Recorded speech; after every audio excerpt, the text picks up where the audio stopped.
when he was here in Boston, and when the Boston Temple was just beginning in early 1967.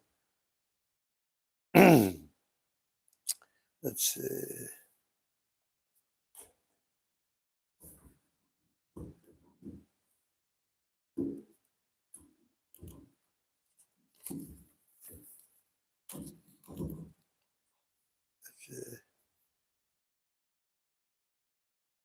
All right, Krishna. That's better. This is a continuation of a letter from March 1967, and this is, let's see. In the first paragraph of this letter, Srila Prabhupada answers a question I asked about a very advanced part of Krishna consciousness philosophy, which I had heard him speak about in his dictations of teachings of Lord Chaitanya. Prabhupada explained that before one assumes his rasa with Krishna, he first goes to Vrindavan and follows a leader in his particular rasa, and that leader, a resident of Vrindavan, trains him to associate with Krishna in that eternal rasa. When I heard this, I didn't know what it meant, and I had innocently asked Srila Prabhupada. Yet in this letter, we see Prabhupada has not elaborated on what he wrote in Teachings of Lord Chaitanya in answering my question. He said I was not ready. I was prematurely asking about something that required advanced realization. We have seen over the years during Prabhupada's presence and after his disappearance that some of his disciples have not been satisfied with the amount of information Prabhupada has given on different advanced spiritual topics. Sometimes they have gone to other devotees and spiritual masters in the Gaudiya Sampradaya to ask for further information. I would have, therefore, been disobedient if I had tried to delve further, since he explicitly told me not to.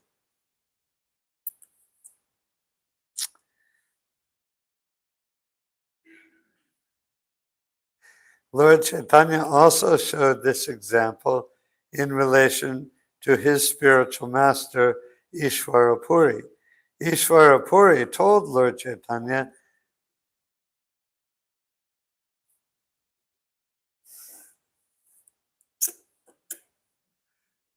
I don't think we really need that, do we? We need it.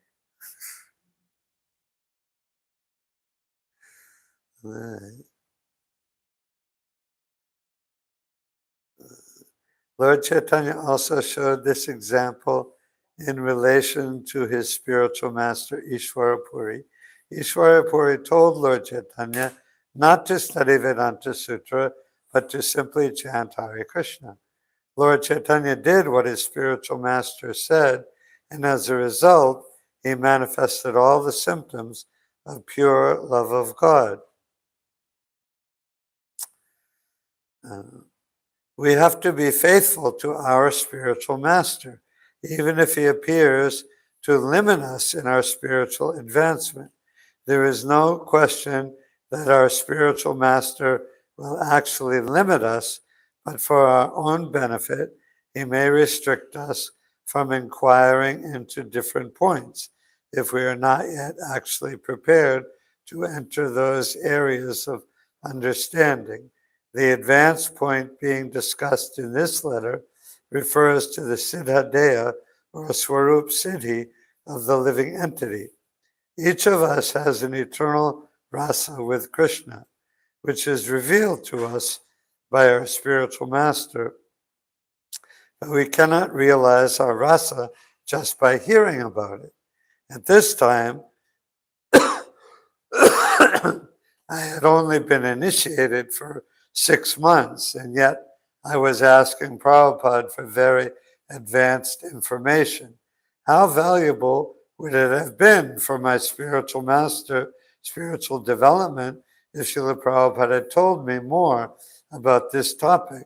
Not having controlled my material desires, there was no question that I could understand my rasa with Krishna, even if someone were to have told me what it was. It would have made no sense. If a so-called spiritual master tells his neophyte disciple his rasa, it will simply mislead that devotee. It will be a farce. Like if you're a sixth grade student in something, mathematics or some kind of science, and maybe you're a good student, maybe you're intelligent, but if all of a sudden you decide one day to go to an advanced college course in your field of interest, and it would be just ridiculous.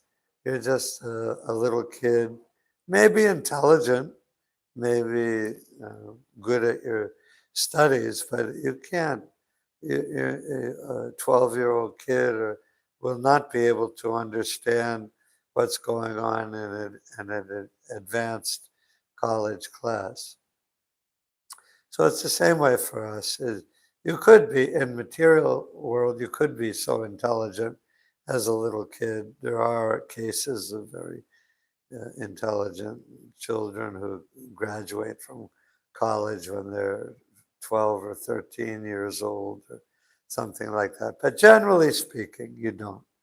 And definitely in spiritual life, in Krishna consciousness, there's no question of jumping up suddenly and trying to understand things that are beyond, that are advanced topics, that are about our intimate relationship with Krishna.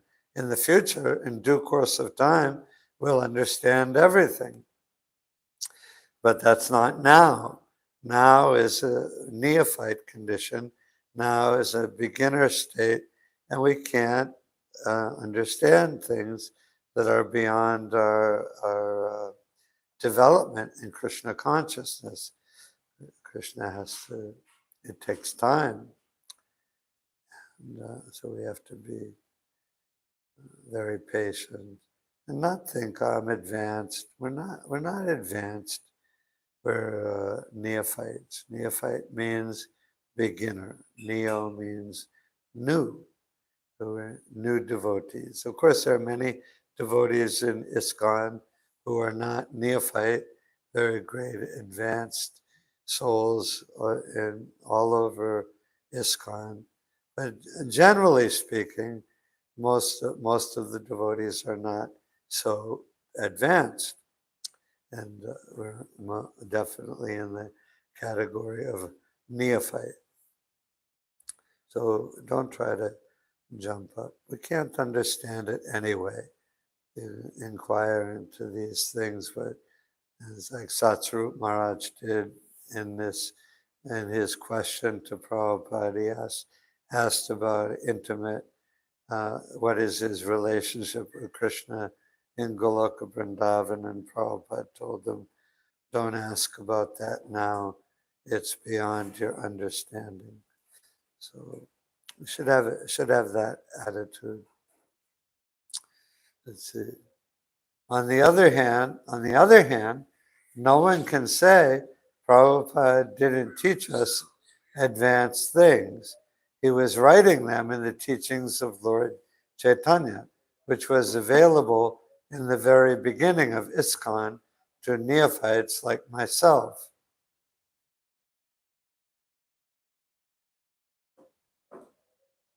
While full understanding was beyond us, at least we knew the existence of such a higher state.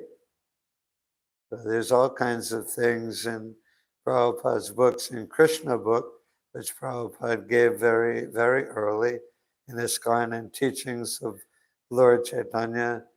There are discussions with Rupa Goswami and Sanatan Goswami and Ramananda Roy, his teachings in them. And then later, very shortly after that, the books one by one of the Chaitanya Charitamrita came out with all kinds of stuff about Krishna and the gopis and Krishna's parents and Lord Chaitanya's feelings of separation from Krishna in the mood of Srimati Radharani. There's no higher knowledge of Krishna's intimate pastimes than Prabhupada gave in his books. No one can say Prabhupada didn't teach us advanced things. And also in the Hare Krishna Mahamantra, the Hare Krishna Mahamantra is directly our prayer and our attempt and our eventual qualification to enter directly into Krishna's pastimes. You don't have to hear words direct. We're not after just knowledge about Krishna's pastimes. We're in the whole mood of Krishna consciousness is to enter into the feelings and the association of Krishna and Vrindavan. And that is done primarily, first, last, and always, by chanting the holy names, specifically the Hare Krishna Mahamantra.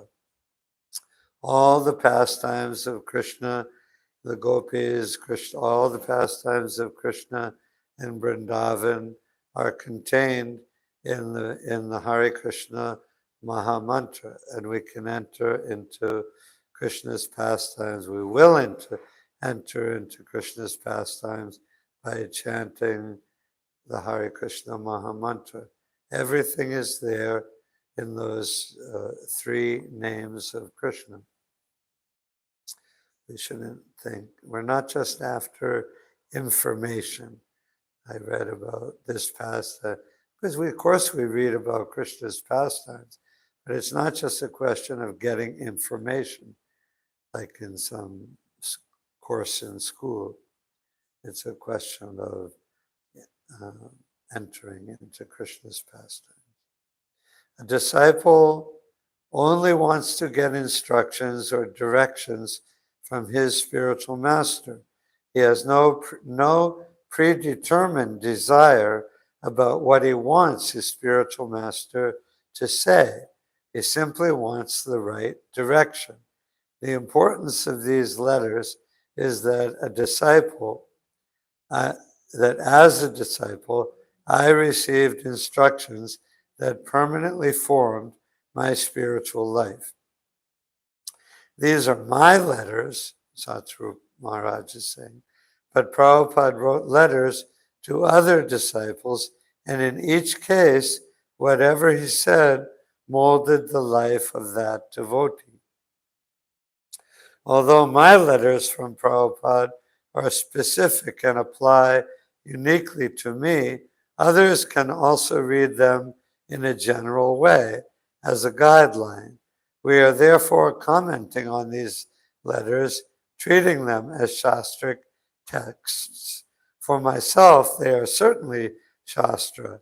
Guru, Shastra, and Sadhu form the direction of the disciple, for the disciple. They are the source of transcendental knowledge. The Guru's teachings are Shastric or scriptural. Therefore, the Guru's letters are Shastric, by the logic that things equal to the same thing are equal to each other.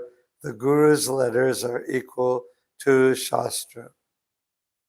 These different instructions are therefore a storehouse of direction for one in spiritual life.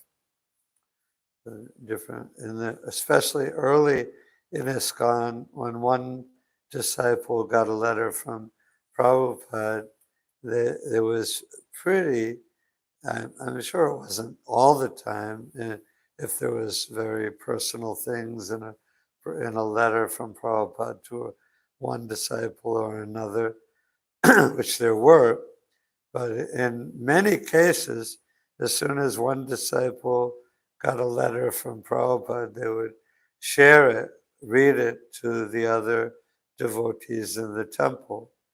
and it was definitely taken as Shastra, and that is our philosophy. There's the person Bhagavat and the book Bhagavat. So the book Bhagavatam is the Srimad Bhagavatam, and the person Bhagavat is the pure devotee of Krishna, especially first and foremost one's own spiritual master, and for all the devotees in ISKCON, Srila Prabhupada. So these pastimes of Prabhupada, that's why I read these books about Prabhupada with his disciples in the early days, is that it's the person Bhagavat, it's Srimad Bhagavatam, in the person form of Srila Prabhupada. And specifically in ISKCON, which is what actually is relevant to us as members of ISKCON. We have to, it's good for us to hear these things. One may ask, what if a disciple, rather than asking questions that may be too advanced for his understanding at present, just waits patiently to get answers? Is this silent patience a virtue, or would it be better if he asked penetrating questions? The basis of approaching the spiritual master is inquiry and service. One should inquire, but that is also automatically taken care of if one is eager to listen. The disciple is inquiring by hearing a lecture by the spiritual master or reading his articles or books. If in the course of hearing from his spiritual master or while reading Vedic literature, he doesn't understand a particular item, he can inquire directly about it. Or if he thinks it is a very advanced topic, he can wait, and his spiritual master will tell him about it at the proper time. There's so many things that we don't understand. We read in the Srimad Bhagavatam, the Bhagavad Gita, the Chaitanya Charitamrita, Nectar of Devotion. There's so many things that we don't understand. But and if you ask, like, if you tried to go to your spiritual master and tried to ask him questions about everything that you didn't understand in Prabhupada's books, you'd be doing nothing, and he'd be doing nothing but listening to your questions and trying to answer them. It's just not even possible. Even if you were your spiritual master's only disciple, well, then maybe you could do it if he was in the mood for it. But even then, probably still he would tell you, in many cases, he would tell you, no, just be patient, just wait. There's so many of these things. You're just not going to understand now. You have to wait and be patient. It's just not time yet. It will be time. Or maybe there's some things you'll never understand. It's not like we'll ever not understand Krishna fully. Even Prabhupada says, even all we can do is try to understand Krishna. He says that in relationship to the verse, one who knows the transcendental nature of my pastimes and activities. You quote that, which we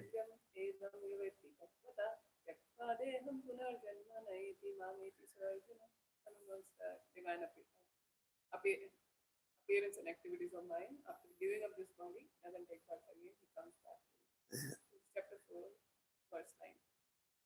I heard Prabhupada was talking about that in a lecture I was listening to just yesterday, and he said, you just try to understand about Krishna and his pastimes. You can't understand everything.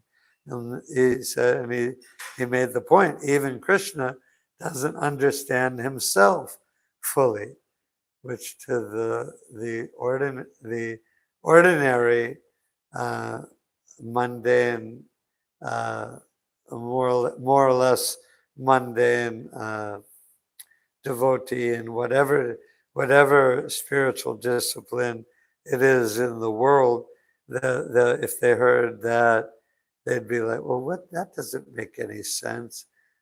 God doesn't know himself fully. That doesn't seem logical.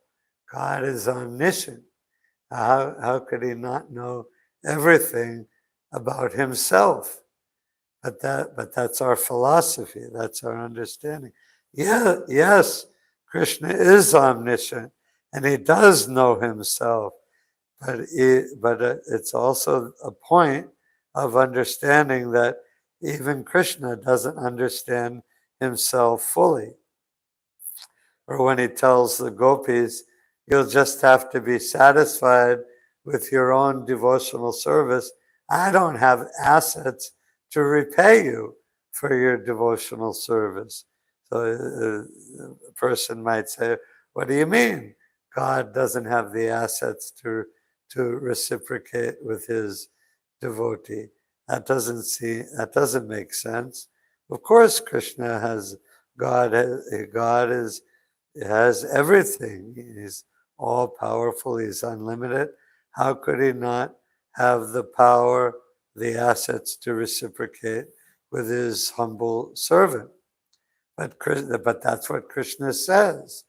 He felt that the love and devotion of Radharani and the other gopis was so strong, so powerful that he couldn't reciprocate with them fully. So he said, you'll just have to be satisfied with your service to me, which is the ultimate satisfaction. Devotees, our basic point in our philosophy is we're not looking for Krishna to pay us back for our devotional service. Our devotional service is unmotivated and uninterrupted. Can you say that verse? Savaipunsam paro dharma yato bhaktirenukshaja ahetukiya pratihata yayatma suprasidati. Srimad Bhagavatam, first canto, second chapter, verse number 6. The supreme religion of every human being is to render loving devotional service to Krishna, who is beyond the material sense perception. And such bhakti should be without any material motive and should be uninterrupted. And by doing uninterrupted, unmotivated devotional service, Atma will be supremely happy. Yeah. And so Krishna told the gopis, you just have to be satisfied with your service. And then of course they were. And so should we. We should too. Okay, I better stop there. Can you please elaborate why Krishna came as Chaitanya Mahaprabhu? Because he was... Oh yeah. Yeah, that's the point. Is that Krishna, as Krishna, he felt like he didn't he said, Radharani, she seems like she's even happier than me. And how much does she love me? I can't understand Radharani's feelings for me. So that's why that's really why he came as Lord Chaitanya, so he could experience Radharani's feelings for him. Of course, it's very mystical because Krishna is Radharani. Also, Radharani is his internal expansion, his pleasure potency. So it's like there's a lot of things in Krishna consciousness that are not logical from the material point of view. So you say Krishna is Radharani and Krishna, so how can he not know Radharani's feelings? But the fact of the matter is that he doesn't understand Radharani's feelings for him. So we can't, there are so many things in spirit, in Krishna consciousness, that don't appear to be logical from the material point of view. Because we're going way beyond. Krishna consciousness is way beyond logic. It's way beyond book learning. It's way beyond yogic perfection. It's way beyond everything. Okay, wait, you gotta stop now. All glories to Srila Prabhupada. मुक्तबंध प्रभु की